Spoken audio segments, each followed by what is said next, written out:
All right, 3 money mistakes that people make when it comes to Jesus. And let me tell you, if this first one doesn't shock you, I promise the second one will. Jesus hates rich people. Not true. Jesus said a lot about money and possessions and wealth. He actually talked about it more than almost anything else. And sometimes people think that Jesus was opposed to being wealthy. I mean, he did say things like the love of money is the root of all evil, and you can't serve God and money, and where your treasure is, there your heart is also, and it's difficult for the rich to enter the kingdom of heaven, and perhaps most clearly, life does not consist in an abundance of possessions. And because of that, it's easy to grab these one-liners out of context and try to make a point. See, Jesus doesn't like rich people, he doesn't want you to be wealthy. But you'd be wrong. Aside from the fact that it was incredibly wealthy women who bankrolled Jesus' whole ministry, Jesus' money message wasn't anti-wealth. So what did he mean then when he said life isn't about an abundance of possessions? Now, that's a really good question. You see, this statement comes from Luke chapter 12, but the statement is part of a much bigger story. It all started when Jesus was invited to a dinner at a religious leader's house, a Pharisee. And before dinner, while everyone else was going through the normal ceremonial cleansing procedure, Jesus opted out. And when the Pharisees questioned him about it, Jesus took the opportunity to clap back at them. He said, "Now then, you Pharisees clean the outside of the cup and dish, but inside you're full of greed and wickedness. You foolish people, did not the one who made the outside make the inside also? But now, as for what is inside you, be generous to the poor, and everything will be clean for you." And then he actually throws a few more criticisms at them and leaves the dinner. It's pretty gutsy guest behavior. On the way out, he tells his disciples, his little group of students, to be on their guard against the influence of the Pharisees who try to look good on the outside, but inside live selfishly. And as he's talking, a crowd gathers. And then someone from the crowd asks Jesus to solve a sibling argument over an inheritance that wasn't properly divided. He's asking Jesus to weigh in on an argument over money. And that's when Jesus says, "Be on your guard against all kinds of greed. Life does not consist in an abundance of possessions." And then he proceeds to tell this story about a man who amasses a ton of wealth for himself and then dies without doing anything with it, which is actually a harsh response. I mean, this guy who asked Jesus to get involved in the sibling dispute, he wasn't being greedy. He was just asking for justice. But Jesus, remember his dinner party disruption, Jesus has greed on the brain. His point to the Pharisees who are wealthy and to the disciples, this random brother, and the crowd listening in who all probably aren't wealthy, his point to all of them is this: who cares if you do the proper religious things outwardly, if you're selfish inwardly? If you're not generous, you're going to miss out on the good life. The good life. He also calls it the clean life, or being rich towards God. It's not a life of amassing more and more stuff on earth. It's a life of being generous to others. The good life is a generous life. Regardless of your socioeconomic status, the good life according to Jesus is living generously. All right, speaking of generosity, let's talk about the second big misunderstanding. True generosity should hurt a little. Now, the idea that I've seen pervade both in churches and in culture is that if your generosity doesn't kind of hurt you in some way, then it's not being truly generous. The idea is that Jesus honors people who cripple their households in order to give money away. And that's just not true. A person's willingness to give up spending money on themselves so that they can give to others is good and it's honorable and it's lovely, but it doesn't make you less holy or good or lovely if your generosity didn't hurt you. So where'd this idea come from then? That generosity should hurt, this idea of sacrificial giving. Most people would reference the story of the widow's mite, where Jesus apparently praises a widow who puts in the temple offering 2 copper coins. So let's look at that story. As Jesus looked up, he saw the rich putting their gifts into the temple treasury. He saw also a widow put in 2 small copper coins. "Truly I tell you," he said, "this poor widow has put in more than all the others. All these people gave gifts out of their wealth, but she, out of her poverty, gave all that she had to live on." That's the story. And usually people conclude that Jesus is praising the widow for giving out of her poverty. But if you reread that story, you'll see Jesus doesn't actually praise her. All he does is contrast for his disciples the people who gave out of wealth and this woman who gave out of her poverty.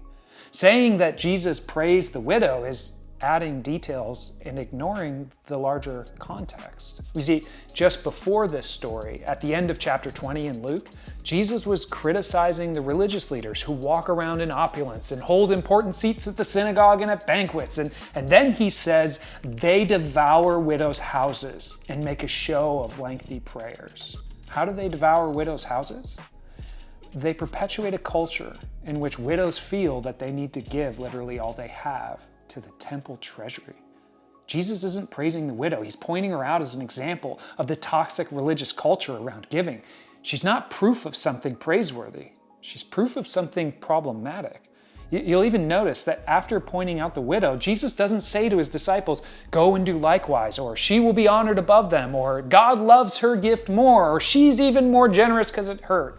No, he simply says that she gave more. In other words, her offering cost her way more. It's not an encouragement to do the same. It's an indictment on the religious leaders for creating a culture in which poor widows are burdened with keeping up the maintenance costs of the temple.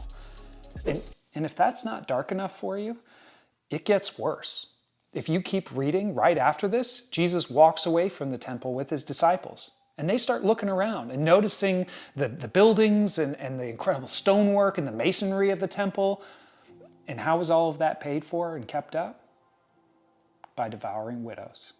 By the way, in that moment, Jesus then predicts the destruction of the whole thing. He says this building isn't going to have one stone left on top of the other. This widow's offering is functionally pointless because the temple she's giving all she has to is going to get destroyed. Jesus' point here is not that true generosity should hurt. It's that a religious culture of showy prayers and unhealthy views of so-called generosity have had their day, but they're going to get blown away. This text is about an unhealthy religious culture that centers on fake displays of spirituality and practices of generosity that rob from the people who need them most. So no, your generosity does not have to hurt to be considered generous. Generosity is the quality of character that drives you to systematically, habitually look for and care for the needs of others, which I know can raise some anxiety. I mean, if I'm taking care of the needs of others, who's going to take care of my needs? Which leads us to the third major misunderstanding of Jesus and money. God will take care of all my needs. I don't have to worry about a thing. Now, Jesus does say this, but there is some important nuance required. After talking about the importance of being generous and taking care of the needy, Jesus tells his students, his followers, to go and do the same. But these aren't people of means for the most part. To just start shelling out for other people probably seemed scary to them. So Jesus addresses their anxiety. And he says that they can trust God to take care of them, just like God takes care of the birds and the flowers. But this isn't an instruction to just, sit on your hands and believe that God's going to drop money out of the sky. He might, but probably not.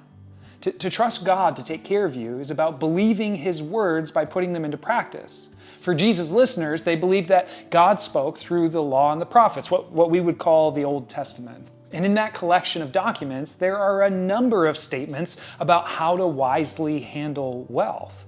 It says things like the borrower is slave to the lender, meaning don't put yourself into debt, otherwise the one you owe will keep you from living the life that you want to live. It also says that in the house of the wise are stores of choice food and oil, but the fool devours everything he has, meaning you should live on less than you make so that you can have room to save money for the future and be generous with others. Trusting God isn't a passive activity. It's putting his words into practice, believing that what he says holds true. Trusting God to care for you isn't an invitation to stop paying attention to your money. It's actually more of an invitation to start. Responsibly managing what God has given you requires intentionality, a close eye on what comes in, and an intentional decision about what goes out and to where. It's about having a reasonable expectation for the work involved when it comes to bringing in a salary. I mean, does God feed the sparrow? Yeah. But does God drop the worms into the sparrow's mouth? No. To not be anxious about money doesn't mean you don't have to pay attention to it. It's important to be wise with it. Trusting God means you believe that when He said, live on a budget, don't spend more than you make, plan your generosity, and save for the future, trusting God means that you believe that when He said those things, that He had your best interests in mind. And so you live accordingly.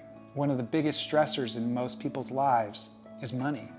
But often our stress about money comes as a result of buying things we can't afford, borrowing way too much, going deep into debt, paying payments and interest on things that are going down in value. When Jesus says, don't worry, God's got you, it's not an invitation to continue living in unwise ways. It's an invitation to His audience to put what they've heard from Him into practice. And listen, I'm not saying this as some millionaire in a mansion somewhere. I'm saying it as somebody who borrowed over $80,000 in student and consumer debt. I'm saying it as a person who once paid for a weekend trip he couldn't afford with a credit card and then had to decide whether or not to pay the house payment, pay for food, or pay the credit card payment because I could only afford to do one of them. I'm saying it as someone who has lived unwisely in the past. I'm saying it as someone who knows what it's like to not be able to breathe from the stress. When Jesus says, trust God, He doesn't mean believe that God's going to drop money out of the sky. He means put the wise financial habits of God's people into practice. Well, Corey, what are those habits? Well, that's a good question, and maybe a future video. This video is just about the top 3 misunderstandings and mistakes that people make when it comes to Jesus and money. And really, this is the ultimate takeaway. Jesus didn't think everyone should be poor, broke, or taking vows of poverty. Jesus didn't hate rich people. The theme of His money teachings, when you add them all up, was that the good life, life and life to the full, the clean life as He called it sometimes, the life that's rich towards God as He called it sometimes, is a life of generosity no matter how much you make. And I would highly encourage you to put these words of Jesus into practice, because I think if you do, you'll be able to withstand any storm that this life throws at you. And not just these words, by the way, about money.